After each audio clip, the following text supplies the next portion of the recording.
বাংলাদেশের জন্য এখন সবচেয়ে বড় চ্যালেঞ্জ হচ্ছে ল অ্যান্ড অর্ডারটা রেস্টোর করা। পাকিস্তান বাংলাদেশের রাজনীতিতে অলওয়েজ একটা আমাদের কালো ছায়া। আমরা ইচ্ছা করলে যে কোনো কিছু বাদ দিতে পারবো, কিন্তু আমরা প্রতিবেশী বাদ দিতে পারবো না। তারেক রহমানের সেই বিগত দিনের যেই কর্মকাণ্ড আছে, বিশেষ করে 2001 থেকে 2006 পর্যন্ত, সেই সময়টাতে ভারত বাংলাদেশ সম্পর্কের ক্ষেত্রে তার কর্মকাণ্ড যেভাবে একটা কালো মেঘের সৃষ্টি করেছিল, সেই ধরনের হওয়ার সম্ভাবনাটা উড়িয়ে দেওয়া যায় না।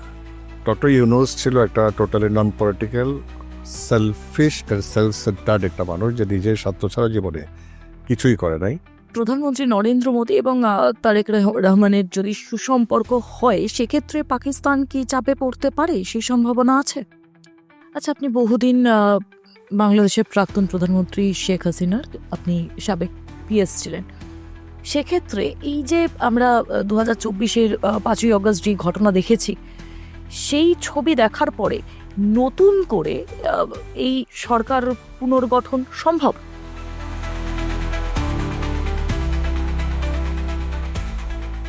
বাংলাদেশের সংখ্যাগরিষ্ঠতা নিয়ে ফিরল বিএনপি এবং প্রধানমন্ত্রী হিসেবে নাম উঠে আসছে তারেক রহমান। এই যে নতুন করে যেই রাজনৈতিক সমীকরণ এবং যেই কূটনৈতিক পরিবর্তন, এই সমস্ত কিছু নিয়ে এবং তার পাশাপাশি বাংলাদেশ ভারত তার সম্পর্ক সমস্ত নিয়ে আলোচনায় আমাদের সঙ্গে রয়েছেন আলাউদ্দিন আহমেদ চৌধুরী নাসিম। নমস্কার আলাউদ্দিন বাবু।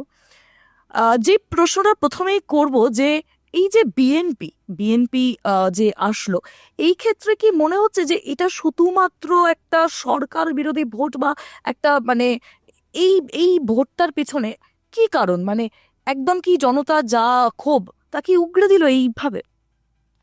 অ্যাকচুয়ালি ধন্যবাদ।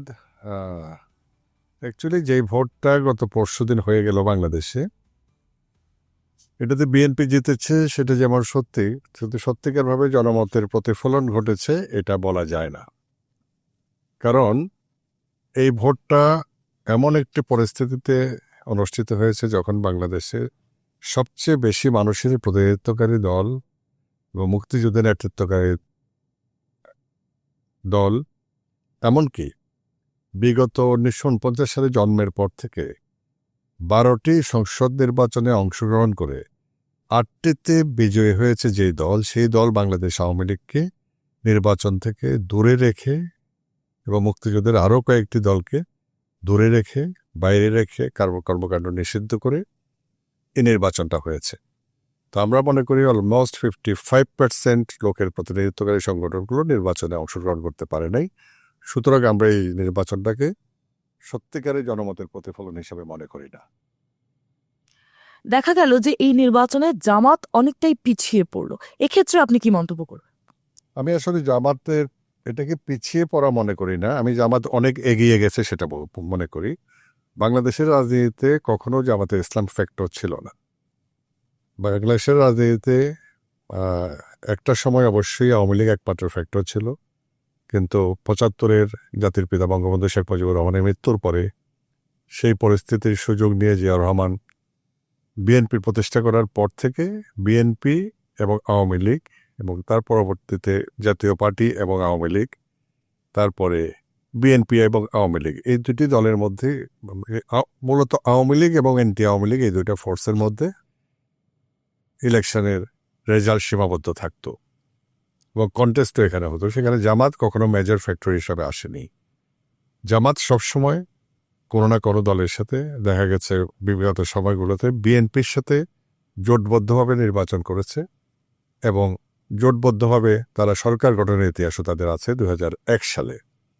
আর 91-এ সর্বশেষ সম্ভবত জামাত একা নির্বাচন করেছিল, তখন 4টা না 5টা সিট পেয়েছিল এবং জামাতের ভোট তখন সর্বকালের সর্বোচ্চ ছিল 6%, এবং তারপর এটা রিডিউসড হয়ে 2001 সালে বিএনপির সাথে করলেও সেখানে দেখা গেছে তারা আরও কমে গেছে, তাদের 4% ভোট।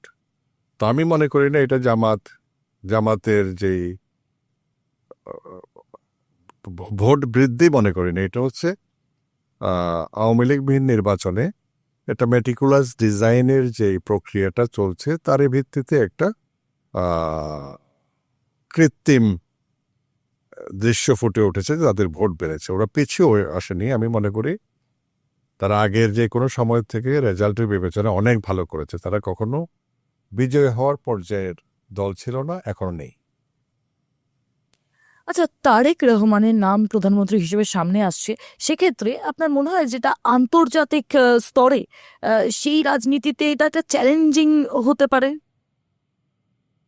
তারেক রহমান আসলে তো আন্তর্জাতিক রাজনীতির ক্ষেত্রে কি করবে জানি না।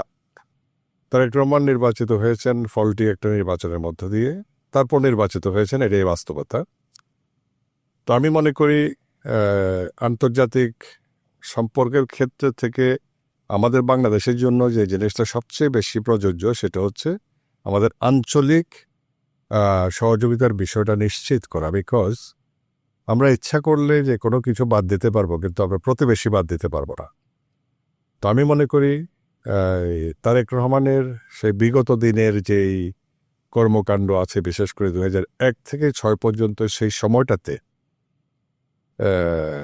ভারত বাংলাদেশ সম্পর্কের ক্ষেত্রে তার কর্মকাণ্ড যেভাবে একটা কালো মেঘের সৃষ্টি করেছিল, সেই ধরনের হওয়ার সম্ভাবনাটা উড়িয়ে দেয়া যায় না। তারপর অবশ্যই আমরা যেহেতু আশাবাদী মানুষ, আমরা বিশ্বাস করব বর্তমানের থেকে হয়তো কিছুটা ভালো হলেও হতে পারে, কিন্তু সেটাও প্রশ্ন সাপেক্ষ। আমরা দেখতে পেলাম যে ভারতের প্রধানমন্ত্রী নরেন্দ্র মোদী তিনি শুভেচ্ছা বার্তা পাঠালেন। এক্ষেত্রে কি মনে হচ্ছে যে যেই একটা বাংলাদেশ ভারতের একটা বিষয়ে যেটা একটা দূরত্ব সৃষ্টি হয়েছিল, সেই দূরত্ব কি এবার মিটতে পারে? নরেন্দ্র মোদী যে বার্তা পাঠিয়েছেন, এটা আসলে একটা কূটনৈতিক প্রক্রিয়ারই অংশ। যে কোনো দেশে যে কোনো সরকার প্রধান বা যে কোনো দল নির্বাচিত হলে বিভিন্ন দেশের সরকার প্রধানরা সেটা বার্তা পাঠান এবং যোগাযোগ করেন, এবং নিয়ারেস্ট নেইবার হিসাবে সবার আগে মোদিজি করেছেন, এবং এটাই হচ্ছে স্বাভাবিক। এবং মোদিজি নিশ্চয়ই আশা করবেন বিগত 1.5 বছরে বাংলাদেশে এবং ভারতের সম্পর্কের ক্ষেত্রে ডক্টর ইউনূস কর্তৃক যেই ধরনের একটা খারাপ দৃষ্টান্ত স্থাপনের মধ্য দিয়ে একটা খারাপ অবস্থা তৈরি করা হয়েছিল, সেখান থেকে উত্তর করতে চাইবেন, এটাই স্বাভাবিক। আমি মনে করি ডক্টর ইউনূস ছিল একটা totally non political, selfish, self centred একটা মানুষ, যে নিজের স্বার্থ ছাড়া জীবনে কিছুই করে নাই, এবং তার অন্যায় এবং বিভিন্ন দুর্নীতির বিরুদ্ধে শেখ হাসিনা সরকার কর্তৃক গৃহীত কোনো পদক্ষেপগুলোর কারণে উনি ব্যক্তিগতভাবে শেখ হাসিনা এবং আওয়ামী লীগের প্রতি ওনার যে হিংসা, বিদ্বেষ এবং ক্ষোভ ছিল, সে ব্যক্তিগত কারণে উনি সেটা মেটাতে গিয়ে ভারতকেও এর সাথে টেনে এনেছেন, এবং ওই টানতে গিয়েই এই সম্পর্কটা এত দূর খারাপ হয়েছে বলে আমার বিশ্বাস। আর যেহেতু ডক্টর ইউনূস একজন নন পলিটিক্যাল মানুষ, তার কোনো অতীত নাই, ভবিষ্যৎও নাই, সুতরাং তিনি যখন ইচ্ছা যা খুশি তাই করতে পেরেছেন, আমি মনে করি কোনো রাজনৈতিক সরকার আসলে হয়তো ভালো হতে পারে, এটুকু আশা করা যায়। কিন্তু অতীতের তিক্ত অভিজ্ঞতার বিষয় নজর রাখার প্রয়োজন বলে আমি মনে করি। আচ্ছা, প্রধানমন্ত্রী নরেন্দ্র মোদী এবং তারেক রহমানের যদি সুসম্পর্ক হয়, সেক্ষেত্রে পাকিস্তান কি চাপে পড়তে পারে? সেই সম্ভাবনা আছে? আসলে পাকিস্তান বাংলাদেশের রাজনীতিতে অলওয়েজ একটা আমাদের কালো ছায়া। আমরা 1971 সালে পাকিস্তানি হানাদার বাহিনীকে সশস্ত্র যুদ্ধের মাধ্যমে পরাজিত করে বাংলাদেশ সৃষ্টি হয়েছে, এবং এখানে ভারতবর্ষ আমাদেরকে প্রত্যক্ষভাবে সহযোগিতা করেছে। আমাদের প্রায় 1 কোটি শরণার্থী, এবং আমিও তখন ছোট ছিলাম, 10 বছর বয়স, আমিও এখানে ছিলাম শরণার্থী হিসাবে। 1 কোটি মানুষকে আমাদের আশ্রয় দিয়েছেন 9 মাস, মুক্তিযুদ্ধে ট্রেনিং দিয়েছেন, এবং সর্বোপরি 3রা ডিসেম্বরের পর থেকে 1971 সালের সরাসরি মুক্তিযুদ্ধে ঝাঁপিয়ে পড়ে আমাদের মুক্তিযুদ্ধ স্বাধীনতা অর্জন থেকে ত্বরান্বিত করেছিলেন।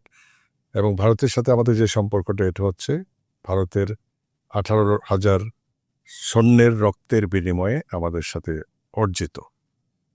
তো সেই বাংলাদেশের অভ্যুদয়টা যেহেতু পাকিস্তানের বিরুদ্ধে হয়েছিল, তাদেরকে পরাজিত করে তখন থেকে সেই আওয়ামী লীগের নেতৃত্বে বাংলাদেশ এবং ভারত দুইটাকেই একই লাইনে রেখে পাকিস্তান সবসময় হিসাব করেছে, সবসময় ভারতের বিরুদ্ধেও থেকেছে।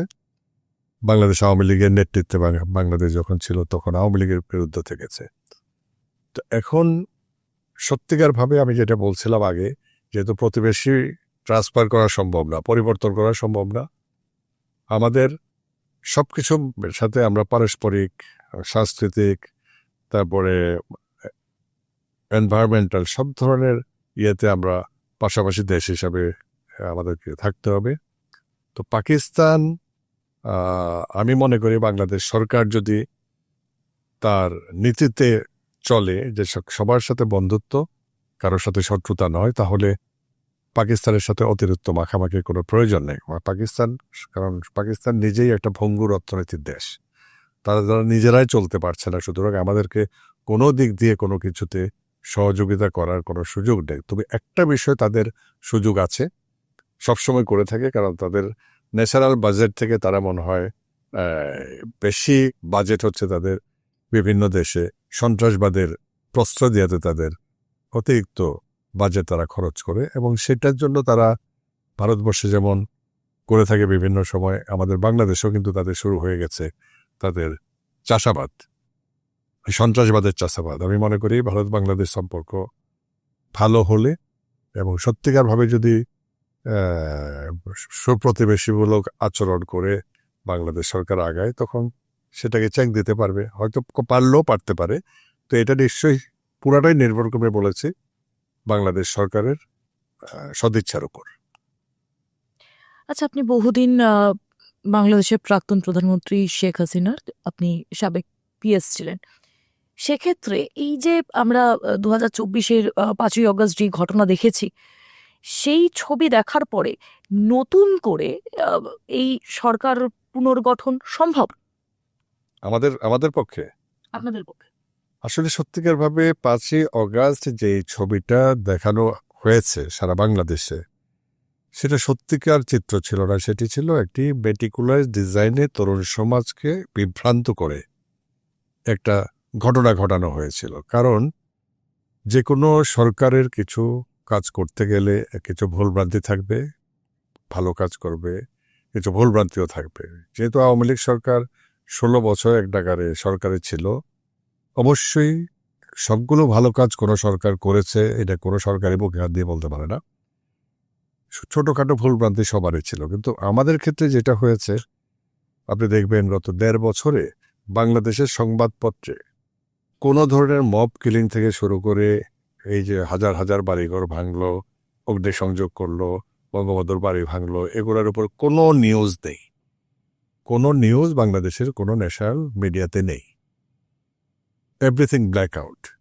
কিন্তু আমাদের সময় আপনি দেখবেন ছোটখাটো বিষয়গুলো খুব বড় আকারে দীর্ঘদিন ধরে প্রচার করা হয়েছে। এবং আপনি এটাও খেয়াল করবেন যে ডোনাল্ড ট্রাম্পের বক্তব্য থেকে যে $39 মিলিয়ন একটা বছরে খরচ করা হয়েছে শুধু বাংলাদেশে সরকার পরিবর্তনের জন্য, এবং সেটা করা হয়েছে কিছু এনজিওর মাধ্যমে, কিছু তাদের পেইড লোকজনের মাধ্যমে, এবং তারা কিছু পেইড পলিটিক্যাল লিডার্সদের মাধ্যমে। তো সেটা দিয়ে তারা বিভিন্নভাবে বিভ্রান্ত করেছে জনগণকে। এবং অবশ্যই একটা বিষয় ছিল, যদিও বিষয়টা খুব ছোট, কোটা আন্দোলন ছিল, কোটা আন্দোলনকে কেন্দ্র করে জনগণের, ছাত্রদের অনুভূতিটাকে পুঁজি করে তারা এই ঘৃণ্য কাজটা করতে সমর্থ হয়েছে।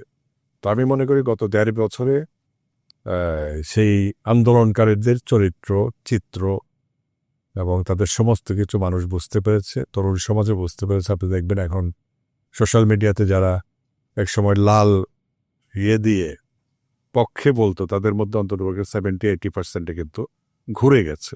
তারা বলছে আমরা ভুল করেছিলাম। শুধু সেটা না, সেই আন্দোলনের নেতৃত্ব দানকারীরা নিজেদেরকে প্রথম নিরপেক্ষ ছাত্রনেতা হিসাবে বলল, পরবর্তী তারা দেখা গেল স্বাধীনতার শত্রু এবং স্বাধীনতার বিরোধিতাকারী এবং ইসলামিক টেররিস্ট জামাতে ইসলামের সাথেই তারা নির্বাচনে অংশগ্রহণ করে তাদের চরিত্র জাতির সামনে উন্মোচিত করেছে। এবং তার ফলশ্রুতিতে দেখবেন তাদের ইলেকশনের রেজাল্ট, টার্ন আউট অনেক কম সে সমস্ত ছাত্রনেতাগুলো। যে তাদের যে দুইজন মেইন ছিল, একজন পাশ করেছে, তার অপোজিটে যে বিএনপি ছিল সে তার নির্বাচনে অযোগ্য হয়ে, ঋণ খেলাপির জন্য অযোগ্য হওয়ার কারণে খালি মাটি গোল দিয়েছে। আরেকজন পঞ্চগড় থেকে সার্জিস আলম, সে দেখবেন হেরে গেছে, অর্থাৎ তাদেরকে জনগণ প্রত্যাখ্যান করেছে। এই নির্বাচনটা তো তারা জিততে পারে নাই। অর্থাৎ সেজন্য আমি মনে করি ওই 5ই অগাস্টের যে চিত্রটা, সেটার জন্য আওয়ামী লীগ পিছিয়ে পড়বো তা না। আমি বিশ্বাস করি 5ই অগাস্ট এবং তার পরবর্তীতে কয়েক মাস আমাদের অবস্থা খারাপ ছিল অবশ্যই। এখন আমি মনে করি বাংলাদেশ আওয়ামী লীগের সাপোর্টার অতীতের যে কোনো সময়ের চেয়ে অনেক বেশি, এবং আগামী যে কোনো নির্বাচন নিরপেক্ষভাবে যদি হয়, বাংলাদেশ আওয়ামী লীগ অবশ্যই ক্ষমতায় আসবে। আচ্ছা, এই যে আন্তর্জাতিক স্তরে এই নির্বাচনকে আপনি কতটা বিশ্বাসযোগ্যভাবে দেখছেন? এই নির্বাচনটাকে বিশ্বাসযোগ্য করার জন্য আমি কিছু তথ্য দিতে চাই। যেমন 7:30টার সময়, সকাল 7:30 ভোট গ্রহণ শুরু হলো। 11টা পর্যন্ত 3.5 ঘন্টার ভোটের স্ট্যাটিস্টিক্স নির্বাচন কমিশন ঘোষণা করলো যে 32,000 কত কেন্দ্রের মধ্যে ভোট কাস্ট হয়েছে 14.96%, অর্থাৎ প্রতি ঘন্টায় 4.27% ভোট কাস্ট হয়েছে। এবং আমাদের এবং ওয়েস্ট বেঙ্গলও দেখবেন আপনি সকালবেলায় ভোটারদের লাইন থেকে প্রচণ্ড লম্বা। 11টা 11:30 পর থেকে ওইটা আস্তে আস্তে ফিকে হতে হতে দুপুরের দিকে প্রায় নাই বললেই চলে, দুপুর বিকেলের দিকে। ওই 3.5 ঘন্টায় ভোটার কাস্টিং রেট হচ্ছে পার আওয়ার 4.27। আবার 1 ঘন্টা পরে ডিক্লেয়ার করলো 32.88% ভোট কাস্ট হয়েছে, অর্থাৎ 4th আওয়ারে গিয়ে হলো 17.92% ভোট, 17.93%। 4th ঘন্টায়, প্রথম 3.5 ঘন্টায় 4.27 পার আওয়ার। তো এটা তো অস্বাভাবিক। তারপরে আপনি দেখবেন 3টার দিকে বলল যে 48% ভোট কাস্ট হয়েছে। সব পত্রপত্রিকায় লেখা হয়ে গেছে, সন্ধ্যার দিকে দেখবেন যে 48% ভোট কাস্ট হয়েছে। গতকালকে ঘুম থেকে উঠে সবাই পত্রিকাতে, সোশ্যাল মিডিয়াতে দেখলাম 60% ভোট কাস্ট হয়েছে। তো এই যে ভোটের সংখ্যাটা জ্যামিতিক হারে লাফিয়ে লাফিয়ে বাড়া, তো এটাতেই আপনি বুঝতে পারবেন যদি আন্তর্জাতিক পর্যবেক্ষকরা সত্যিকারভাবে পর্যবেক্ষণ করে থাকেন তাহলে কি হবে। আরও একটা স্ট্যাটিস্টিক দেই, কোনো কোনো জায়গায় দেখবেন আপনার প্রকৃত ভোটের চেয়ে অনেক বেশি ভোট পড়েছে। আমি এটার ক্ষেত্রে বলতে চাই রাজশাহী 4, টোটাল ভোট হচ্ছে 3,19,909, আর কাস্টিং ভোট হলো 7,81,573, 244%, 244% ভোট কাস্ট হয়েছে। সিরাজগঞ্জ 4, রাজশাহী 4। সিরাজগঞ্জ 1-এ দেখেন গণভোটে ভোট কাস্ট হয়েছে, দেখানো হলো 7.89% গণভোটের রেজাল্টে। আবার টোটাল কাস্টিং দেখানো হলো 60.83%। তো সেম সংখ্যক কাস্টিং তো দুইটাতে হবে, তাই না? একইভাবে দেখেন নেত্রকোনা 3, সিরাজগঞ্জের 2, 3, 4 একই অবস্থা। নেত্রকোনা 3-এ টোটাল ভোটেও 4,20,686, কাস্টিং ভোট 5,02,438। নেত্রকোনা 3, 4, 5ও একই অবস্থা। এইভাবেই কিন্তু সবকিছু হয়েছে। তো ওই জন্যই যদি আমি তো বলছি বাংলাদেশের সংবাদপত্র তো ওই ডক্টর ইউনূসের ভাষায় সর্বকালের সবচেয়ে বেশি স্বাধীনতা ভোগ করতেছে। অবশ্যই স্বাধীনতা লিখতে না পারাটাও তো একটা স্বাধীনতা, স্বাধীনভাবে ঘুমাতে পারছে, কাজ করতে হচ্ছে না সাংবাদিকরা, ওরা তথ্য সংগ্রহ করতে হচ্ছেন। তো ওই জন্যই বললাম বাংলাদেশের সংবাদ মাধ্যম পুরাপুরি নিয়ন্ত্রিত, সুতরাং এই সংবাদ মাধ্যমে কোনো কিছু আসছে না। আর বিশ্ব মাধ্যমগুলো আসলে, আপনি সাংবাদিকতা জগতে আছেন, আপনি জানেন অধিকাংশ তথ্য কিন্তু লোকাল মিডিয়া থেকেই সংগ্রহ করে থাকে। তো সেটা কতটুকু ওনারা ইয়ের সাথে প্রফেশনালিজমের সাথে বিশ্ব মিডিয়া তুলে আনতে পারবে, সেটা সময় জবাব দেবে। কারণ এই জিনিসটা কিন্তু বাংলাদেশের, আমি এখন যেটা বললাম, বাংলাদেশের একটা leading English news paper business standard, এই পত্রিকার গতকালকে সন্ধ্যার নিউজ আমি যেটা বললাম অলরেডি শুরু হয়ে গেছে। আচ্ছা, এই যে নতুন সরকার গঠন, সেই নতুন সরকার গঠনে কোনটা সব থেকে বেশি চ্যালেঞ্জিং হতে পারে? বেকারত্ব, বাংলাদেশের মূল্যবৃদ্ধি, নাকি বিদেশ নীতি? বাংলাদেশের জন্য এখন সবচেয়ে বড় চ্যালেঞ্জ হচ্ছে ল অ্যান্ড অর্ডারটা রেস্টোর করা, মব ভায়োলেন্স থেকে দেশকে রক্ষা করা, এবং বাংলাদেশে গত ১.৫ বছরে যে পুরো সমাজকে বিভক্তিকরণের যে প্রক্রিয়া ডক্টর ইউনূসের নেতৃত্বে শুরু হয়েছে, সেটা থেকে করে সমস্ত আইন, আদালত, অ্যাডমিনিস্ট্রেশন সবগুলোকে একটু নিরপেক্ষভাবে চালিয়ে আহ, লক্ষ লক্ষ ভুয়া মামলা প্রত্যাহারের মাধ্যমে জনসাধারণের সব অংশের মনে স্বস্তি ফিরিয়ে আনা এবং সমাজে একটা সামাজিক সহাবস্থানের পরিবেশ নিশ্চিত করাটাই হচ্ছে এই মুহূর্তে সবচেয়ে বেশি চ্যালেঞ্জ গভর্নমেন্টের জন্য। আচ্ছা, এই নির্বাচনের ফলে এই যে নতুন যে সরকার গঠন, তাতে ভারত বাংলাদেশের যে সীমান্ত এলাকাগুলো, সেগুলো নিয়ে বিভিন্ন সময় বিভিন্ন সমস্যার সম্মুখীন হয়েছে। এই টানাপোড়েনের যেই সমস্যাটা, সেটা কি ঠিক দিকে যাবে? মানে সেটা কি, সম্পর্কটা ঠিক হবে, নাকি আরো টানাপোড়েন বাড়তে পারে? এটা তো ভবিষ্যতের জন্য আম, অপেক্ষা করতে হবে, কারণ ২০০১ থেকে ৬ পর্যন্ত পিএনপির তখনকার শাসন আমলে টানাপোড়েন খুব বেশি বেড়েছিল এবং খুব খারাপ অবস্থা তৈরি হয়েছিল। এখন তারা বর্তমানে কি করবে সেটা ভবিষ্যতে জবাব দেবে। কালকের যে ফলাফল, তাতে কি এবার বাংলাদেশ ভারতের দিকে বেশি ঝুঁকবে, নাকি চীনের দিকে বেশি ঝুঁকবে, কি মনে হচ্ছে? এটা তো বাংলাদেশের বর্তমান নেতৃত্ব যারা ক্ষমতায় আসবেন তাদের উপর নির্ভর করবে। তো তারা তো অতীতে সবসময়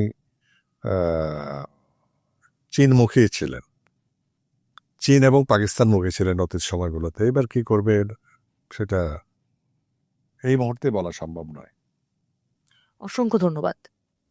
ক্যামেরায় বিথিকার সঙ্গে আমি অনুষ্কা, টাইমস নাও খবর, কলকাতা।